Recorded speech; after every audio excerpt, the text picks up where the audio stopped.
இந்த வீட்ல நான் உன்னை அடிச்சு கொன்னுடுவேன். விடு நந்தினி, விடு. சொன்னா கேளு. ஏய்.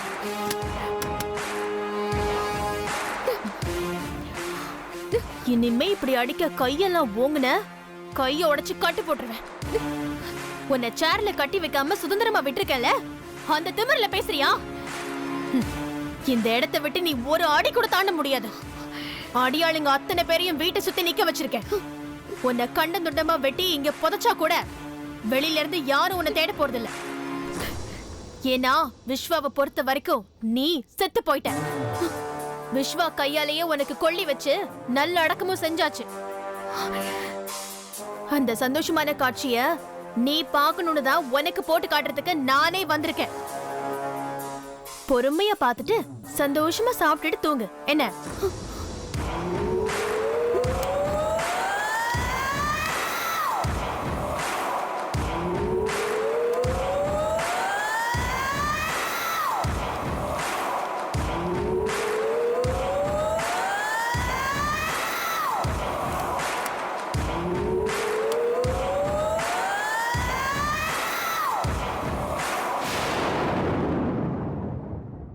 எப்படி உனக்கு சங்கூதிட்டேன்னு பாத்தியா? அடி பாவி, நீ நல்லா இருப்பியா? நான் நல்லா இருக்கணுங்கிறதுக்காக தான் இந்த ஏற்பாடெல்லாம். என்ன போய் நல்லா இருப்பியான்னு கேக்குற? அது இருக்கட்டும், உனக்கு நல்லடக்கம் செய்யற காட்சிய பாரு.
அடடா, நீயே அழற? தான் செத்தத பார்த்து தான் குடும்பம் அழறதையும், தான் புருஷன் கையால தனக்கே கொள்ளி வைக்கிற குடுப்பனையும், வேற யாருக்கும் கிடைக்காத பாக்கியத்தை உனக்கு நான் காட்டியிருக்கேன். அதுக்காக நீ ஸ்பெஷல் எனக்கு தேங்க்ஸ் தானே சொல்லணும். அடி பாவி மோசக்காரி, நான் கூடிய சீக்கிரத்துல இந்த இடத்தை விட்டு தப்பிச்சு போகதா போறேன். நீ செஞ்ச எல்லா சதி வேலையும் எல்லார்கிட்டயும் சொல்லதா போற. நீ என்கிட்ட இருந்து தப்பிச்சிடலாம்னு நினைச்சிடாத, அது உன்னால முடியாது. சிட்டில இருந்து ரொம்ப தூரத்துல இந்த காட்டு பங்களா இருக்கு. இந்த பங்களாவை சுத்தி ஆளுங்க கண்காணிச்சிட்டு இருக்காங்க. அது மட்டும் இல்ல, இனிமே உன்னை இரும்பு சங்கிலியால தான் கட்டி போட போறேன். இதையெல்லாம் மீறியும் நீ தப்பிச்சிட்டா உன் குழந்தைய நான் தான் வளர்க்க போறேன். நீ தப்பிச்சிட்ட அப்படின்னா அடுத்த நிமிஷமே உன் குழந்தைக்கு நான் விஷம் வச்சு கொன்னுடுவேன். விஸ்வா குடும்பமே இனிமே உன்னை பார்த்தா கூட பேய்னு நினைச்சு முறத்தாலையும் தொடப்பத்தாலையும் அடிச்சு விரட்டிடுவாங்க. நான் பட்ட வேதனைய நீயும் படணும். நான் இனிமே விஸ்வா கூட சந்தோஷமா எப்படி வாழ்றேங்கிறத பார்த்து பார்த்து நீ வேதனையிலேயே சாகுறத நான் பார்க்கணும். அதனால என் கையில நான் உன்னை சாகடிக்க மாட்டேன். நந்தினி, விஸ்வா கூட நான் சேர்ந்து எவ்வளவு சீக்கிரமா வாழ்வேன்னு நானே எதிர்பார்க்கல. உன்ன மாதிரியே ஒருத்தி செத்து போய் என்ன விஸ்வாவோட சேர்ந்து வாழ்ற நல்ல வாய்ப்பை எனக்கு கொடுத்துட்டா. நீ விஸ்வாவோட சேர்ந்தது தவறான வழியில தான். இப்ப விஸ்வாவோட சேர்ந்து வாழணும்னு நினைக்கிறதும் தவறான வழியில தான். இது ரொம்ப நாளைக்கு நிலைக்கும்னு கனவு காணாத. நீயும் விஸ்வா கூட சேர்ந்து வாழ முடியும்னு கனவு காணாத. நான் விஸ்வாவோட உண்மையான மனைவி. எனக்கும் தான் விஸ்வா தாலி கட்டிருக்காரு. நானும் உண்மையான மனைவி தான். இது நான் உன் மேல பரிதாபப்பட்டு போட்ட பிச்சை. கூடிய சீக்கிரம் உன்னை விஸ்வா கிட்ட இருந்து பிரிச்சிருவேன்னு எனக்கு நல்லாவே தெரியும். அது ஒரு காலமும் நடக்காது. இதே மாதிரி ரொம்ப பேசுன அப்புறம் நான் உன்னை சங்கிலியால கட்டி போட்டுருவேன். ஜாக்கிரதை.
ஏய், நீ எதுக்குடி இங்க வந்த? போடி வெளியே. நாடகம் ஆடுறிய நாடகம்? நல்லா இருந்த என் நந்தினிய சாக அடிச்சிட்டு நந்தினி மேல பாசம் இருக்கிற மாதிரி நடிக்கிறியா நீ? ஏத்த இப்படி சொல்றீங்க? அநியாயத்துக்கு என் மேல இப்படி பழி போடலாமா? நந்தினி அக்காவை நான் சாகடிச்சேனா? எவனோ வண்டிக்கார அக்காவை அடிச்சு போட்டுட்டு போயிட்டான். உயிருக்கு போராடிட்டு இருந்த அக்காவை நான் தற்செயலா பார்த்து ஹாஸ்பிட்டல்ல கொண்டு போய் சேர்த்தேன். என்ன பார்த்தா இப்படி சொல்றீங்க? நந்தினி அக்கா பொழைக்கணும்னு நான் 5 லட்சம் ரூபாய் செலவு பண்ணிருக்கேன். என்ன பார்த்தா நான் சாகடிச்சிட்டேன்னு சொல்றீங்க? நந்தினி அக்கா உயிருக்கு போராடிட்டு இருந்தப்ப கண்ணு முன்னாடி நான் பார்த்து கதறி கதறி அழுதவ. நான் அழறத பார்த்து நந்தினி அக்காவே என் கைய புடிச்சு, நீ அழாத அகிலா, இனிமே நான் உயிரோட இருக்க மாட்டேன், என் காலம் முடிஞ்சு போச்சு, இதுக்கப்புறம் நீதான் விஸ்வாவை இனிமே நல்லபடியா பாத்துக்கணும், விஸ்வாவுக்கு நல்ல மனைவியா இருக்கணும், என் குழந்தைக்கு நல்ல தாயா இருக்கணும், என் இடத்துல இருந்து என் புருஷனையும் குழந்தையையும் நீதான் காப்பாத்தணும்னு சொல்லி என்கிட்ட சத்தியம் வாங்கிக்கிட்டாங்க. உங்களுக்கு தெரியுமா? நான் நந்தினி அக்கா கிட்ட எவ்வளவோ சொல்லி பார்த்தேன், ஆனா அவங்க கேட்கல. நான் சத்தியம் பண்ணியே தேரணும்னு சொல்லி அவங்க தாலி மேல என்கிட்ட சத்தியம் வாங்கிக்கிட்டாங்க. எனக்கு அப்புறம் நீதான் அவருக்கு மனைவியா வாழணும், இல்லனா என் ஆத்மா சாந்தி அடையாதுன்னு சொன்னாங்க. என் அக்காவோட கடைசி ஆசையை நிறைவேற்றுதான் நான் இங்க வந்தேன்.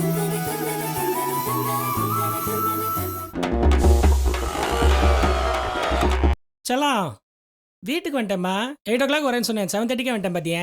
ஆமா, வந்து என்ன கேட்க போறீங்க? ஏய், எங்கேயாவது வெளில சாப்பிட போலாமா? நீங்களே சொல்லுங்க, எங்க போலாம்? சரவண பவன். போன வாரம் தான் போனோம். வசந்த பவன். எங்க அப்பா பர்த்டேக்கு அங்க தானே போனோம், அதுவும் வேண்டாம். அமராவதி, சரவண பவன், சங்கீதா, வேண்டாம். சைத்ரா, பாம் க்ரோவ், கையேந்தி பவன்.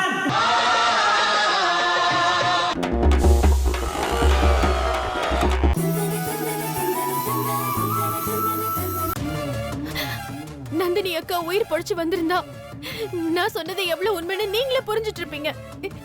என்ன பண்றது, ஏன் துரதிர்ஷ்டம், அவங்க இப்ப உயிரோடையே இல்லையே. ஏய், நீ சொல்ற எதையும் நான் நம்ப மாட்டேன். நீ நடிக்கிறதுல கில்லாடின்னு எனக்கு நல்லாவே தெரியும். நந்தினி ஒரு காலமும் என் விஸ்வாவை பாத்துக்கன்னு சொல்லிருக்கவே மாட்டா. பாத்தீங்களா விஸ்வா, நான் நடிக்கிறேன்னு அத்தை சொல்றாங்க. நான் நடிக்கிறவளா இருந்தா நந்தினி அக்கா ரோட்ல விழுந்து சாக கிடக்கிறப்போ ஹாஸ்பிட்டல்ல கொண்டு போய் சேர்த்திருப்பேனா? எக்கேடாவது கேட்டு போன்னு சொல்லி விட்டுட்டு தானே போயிருப்பேன். நந்தினி அக்காவுக்கு எப்படி ஒரு சூழ்நிலை வந்துருச்சுன்னு நான் கதறி அழுததை பார்த்து டாக்டரும் நர்ஸும் ஓடி வந்து எனக்கு ஆறுதல் சொன்னாங்க. இதெல்லாம் தெரிஞ்சுக்காம நான் நடிக்கிறேன்னு சொல்றாங்க. இது உங்க காதுல விழுதா இல்லையா? நீ நிரந்தரமா இங்கே தங்கணுங்கிற எண்ணத்துல வந்திருக்கிற மாதிரி தெரியுது. அப்படி ஒரு எண்ணம் இருந்தா அந்த எண்ணத்தை மூட்டை கட்டி வச்சுட்டு நீ கிளம்பு. ச்சே. நான் உன்னை இங்க நிரந்தரமா தங்கணுங்கிற எண்ணத்துல இங்க வரல.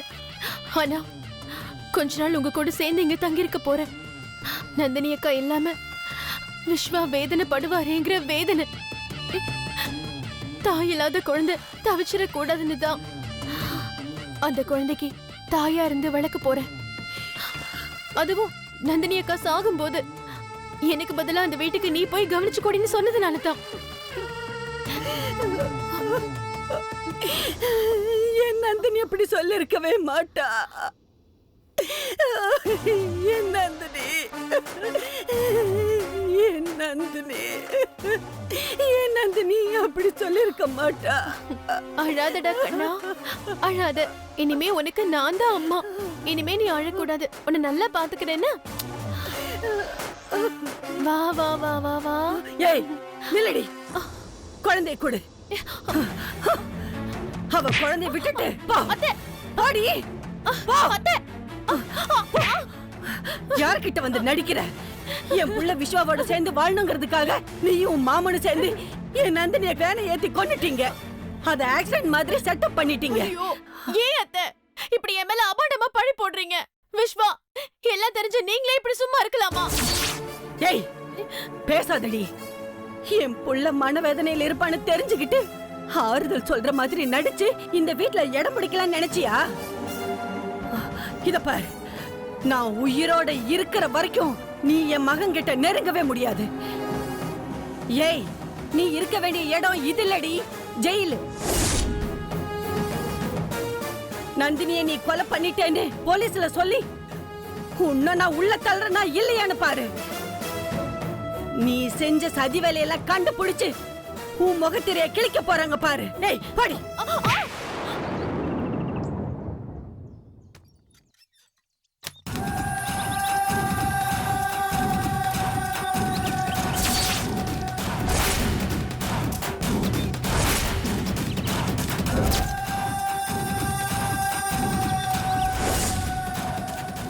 ச்சே, என்ன மாமா இது? என் மாமியார் காரி என்ன கழுத்து பிடிச்சு வெளியில தள்ளிட்டா. அவ கைய முறிச்சே ஆகணும் மாமா. என் பிளான் எல்லாம் இந்த மாமியார் காரி சொதப்பிட்டா. உயிரோட இருக்கிற நந்தினி செத்துட்டதா சொல்லி எல்லாரையும் நம்ப வச்சு எப்படியாவது விஸ்வா கூட வாழலான்னு பார்த்தா இந்த மரகதம் பெரிய முட்டுக்கட்டையா இருக்காளே. நந்தினி ஆக்சிடென்ட்ல சாகல, நான் தான் ஆளை வச்சு கொண்டு ஆக்சிடென்ட் மாதிரி செட்டப் பண்ணிட்டேன்னு சொல்லி வாய் குசமைய மேல பழி போடுறா மாமா. போலீஸ்ல போய் கம்ப்ளைண்ட் பண்றேன்னு வேற மிரட்டுறான். ஏன் மாமா, அவ போலீஸ்ல கம்ப்ளைண்ட் பண்ணிருப்பாளோ? அகிலா, உன் மேல கம்ப்ளைண்ட் பண்ணிருக்காங்க.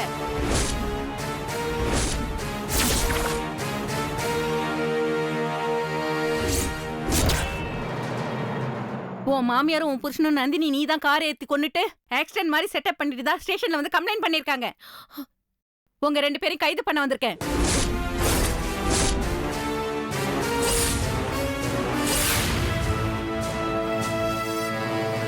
ஐயோ, என்ன மேடம் இது? யாரோ பொய்யா கம்ப்ளைண்ட் பண்ணிருக்காங்க. அத என்ன ஏதுன்னு விசாரிக்காம நீங்க பாட்டுக்கு உள்ள வந்து என்ன கைது பண்றேன்னு சொல்றீங்க. என்ன கண்டா என் மாமியாருக்கு சுத்தமா பிடிக்காது. அதனாலதான் இப்படி அபாண்டமா என் மேல பழி சுமத்தி இருக்காங்க. தயவு செஞ்சு நீங்க இதை நம்பாதீங்க மேடம். அவங்க பொய் சொல்றாங்க. இல்ல,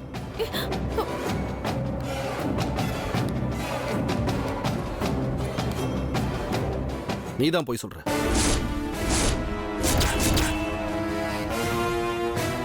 சிம்பிள் இன்ஸ்பெக்டர். நந்தினி உயிரோட இருந்தா இவ என் கூட வந்து வாழ முடியாதான். அதனால நந்தினியை கொலை பண்ணிருக்கா. அவ்வளவுதான். Take away. விஸ்வா, நீங்க கூடவா என்ன நம்பல? உங்க அம்மா கூட சேர்ந்து நீங்களுமா என் மேல பழி போடுறீங்க? நம்பு நினைடி உன்ன, அவ்வளவு நம்பி நினை உன்ன. என் ஃபேமிலியில இருக்கிற ஒவ்வொருத்தரையும் பகைச்சுக்கிட்டு உன்னை முழுசா நம்ப நினைடி. அந்த நம்பிக்கைக்கு கொஞ்சம் கூட மனசாட்சி இல்லாம என்னென்ன செஞ்ச. மனசாட்சி வேண்டாம், கொஞ்சமாவது மனிதாபிமானம் வேண்டாம். நீ யாருன்னு தெரிஞ்ச அடுத்த செகண்ட் தன்னோட இடத்துல ஒன்ன ஒருத்தி உட்கார வச்சால, அவளுக்கு ஒரு நன்றி விசுவாசம் வேண்டாம். கர்ண கொடூரமா வேன் ஏத்தி கொண்டுட்டியடி. சீ, நீ எல்லாரும் பொம்பளையா? ஆமா இன்ஸ்பெக்டர், பொய் சொல்லி நடிக்கிறதுல இந்த அகிலா இருக்காளே பெரிய கில்லாடி. இவன் நந்தினிக்கு கொடுத்த இம்சை கொஞ்சமா நஞ்சமா? இவன் நினைச்சது எதுவுமே நடக்கலன்னு கூலிக்கு ஆளை ஏற்பாடு பண்ணி என் மருமக நந்தினிய அநியாயமா வேனை ஏத்தி சாகடிச்சிட்டா. It's an open and shut case. அவ கொலை பண்ணிருக்கா, அதுக்கு என்கிட்ட சாட்சி இருக்கு. தயவு செஞ்சு அவளை அரெஸ்ட் பண்ணுங்க. விஸ்வா, நான் உங்க கூட சேர்ந்து வாழணும்னு ஆசைப்பட்டது உண்மைதான். அதுக்காக நந்தினி கூட சண்டை போட்டது உண்மைதான். அதுக்காக நந்தினியக்காவ நான் தான் கொலை செஞ்சிருப்பேன்னு நீங்க இப்படி முடிவு செஞ்சிட்டீங்களா? நிச்சயமா இல்ல. நான் அவ்வளவு கொடூர மனைவி இல்ல. 4 நாளைக்கு முன்னாடி ரவுடிங்களோட வீட்டுக்கு வந்து என் மருமக நந்தினிய பார்த்து நீ எப்படி சந்தோஷமா வாழ்ற அதையும் நான் பாக்குறேன்னு சவால் விட்டு உன்னை தூக்குறேன்னு சொல்லிட்டு போனியடி. சொன்ன மாதிரியே செஞ்சுட்டேடி பாவி. நீ செஞ்ச தப்புக்கு உன்னை தூக்குல தாண்டி போடணும். அப்பதாண்டி என் மனசு ஆறும்.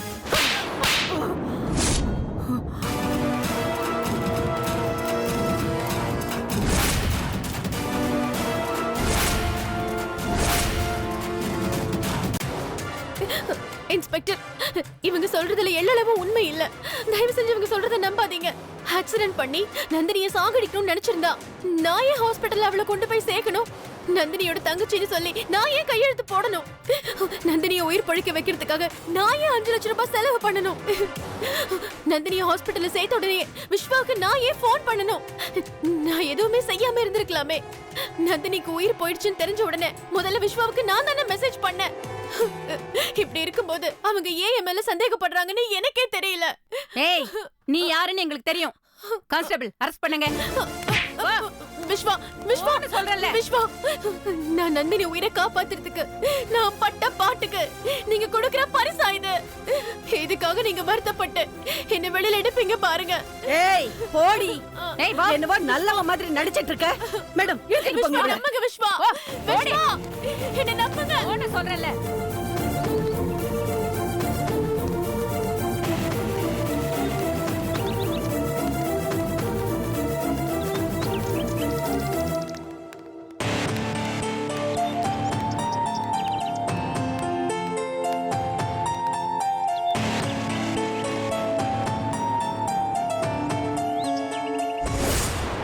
போடி.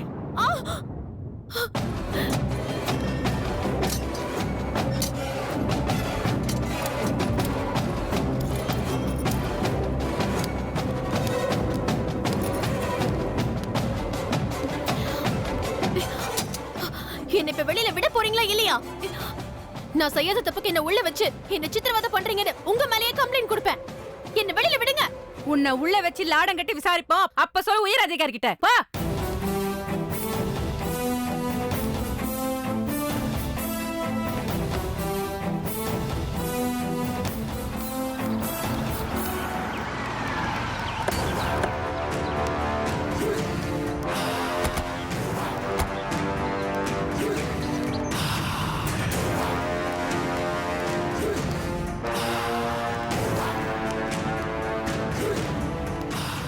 வணக்கம் மேடம். வணக்கம் இருக்கட்டும். வந்த விஷயம் என்ன, அதை சொல்லு முதல்ல. இந்த வாட்ஸ்அப் வடிவேலுன்னா இந்த ஏரியாவில் தெரியாதவங்களே கிடையாது. இந்த அரசியல்ல 4 தடவை நின்று தோத்து போனவன் நான். ஆனா ஜெயிச்சவனை விட இந்த தோத்து போனவனுக்கு தான் ரொம்ப செல்வாக்கு அதிகம். என்ன போய் நிக்க வச்சு பேசுறீங்களே மேடம். யோ எந்திரியா. தோத்து போன உனக்கு நான் எதுக்கு மரியாதை கொடுக்கணும்? என்ன சொல்ல வந்தியோ சட்டுப்பட்டுன்னு சொல்லிட்டு வெளியில கிளம்பு. இல்லன்னு வச்சுக்க. அதெல்லாம் ஓகே. காரணம் இல்லாம என் பார்ட்டியை உள்ள வச்சிருக்கீங்கன்னு கேள்விப்பட்டேன். அதான் என்னன்னு கேட்டு போலான்னு வந்தேன். ஆமா, உன் பார்ட்டி பேர் என்ன? அகிலா. அகிலாவுக்கு வக்காலத்து வாங்க வந்திருக்கீங்களா? போய் பாருங்க.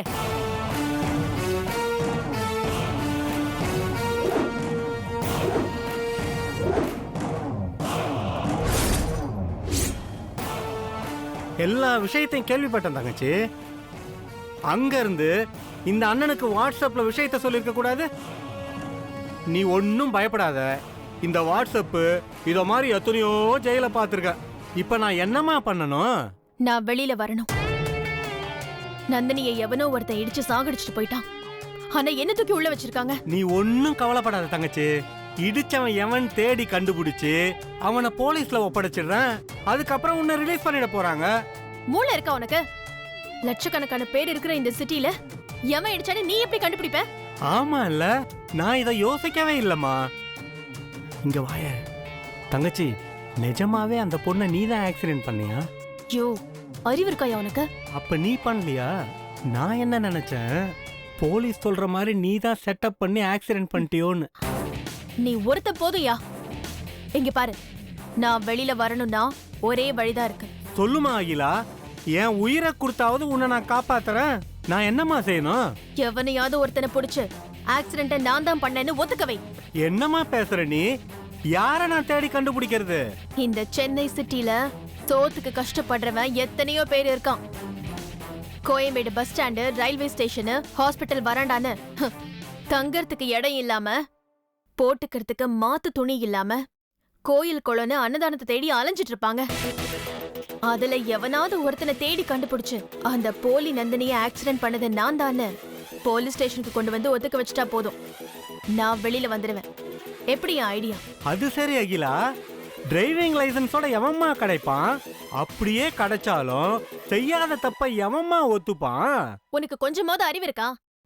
பணத்தை காட்டினா 10 பேர் இல்ல 100 பேரு நான் வரேன் நீ வரேன்னு சொல்லி கியூல நிப்பானுங்க. எவ்வளவு பணம் வேணாலும் நான் தரேன். ஆனா நீ அதுக்குள்ள ஏற்பாடு பண்ணு போ. அதுவும் சரிதாம்மா. நம்ம ஆளுங்க பணம் தரேன்னு சொன்னா கிட்னியே கொடுப்பாங்க. நீ ஒன்னும் கவலைப்படாத. ஒரு வாட்ஸ்அப்ல ஒரு ஆளை கண்டுபிடிச்சு நான் கூப்பிட்டு வந்துடுறேன். இன்னும் 1 மணி நேரத்துல நீ எங்க ஆளோட வரணும். இங்க பாரு வாட்ஸ்அப். நான் என் புருஷனோட வாழணும். அதுக்கு ஒரே வழி, நான் நிரபராதின்னு சொல்லி வெளியில வரணும். ஆக்சிடென்ட் பண்ணது நான் இல்ல வேற யாருன்னு சொல்லி நான் ப்ரூவ் பண்ணணும். அப்பதான் என் புருஷனுக்கு என் மேல அனுதாபம் வரும். ஐயோ, செய்யாத தப்புக்கு அகிலாவை உள்ள வச்சுட்டோமேனு அவர் வருத்தப்படுவாரு. அத பயன்படுத்தி நான் வீட்டுக்குள்ள போயிடணும். இதுதான் என் பிளான். என் பிளான சொதப்பிடாத வாட்ஸ்அப். நீ கவலைப்படாதம்மா, யாருமே கிடைக்கலன்னு வச்சுக்கோ, நானே உள்ள வந்துடுறேன்.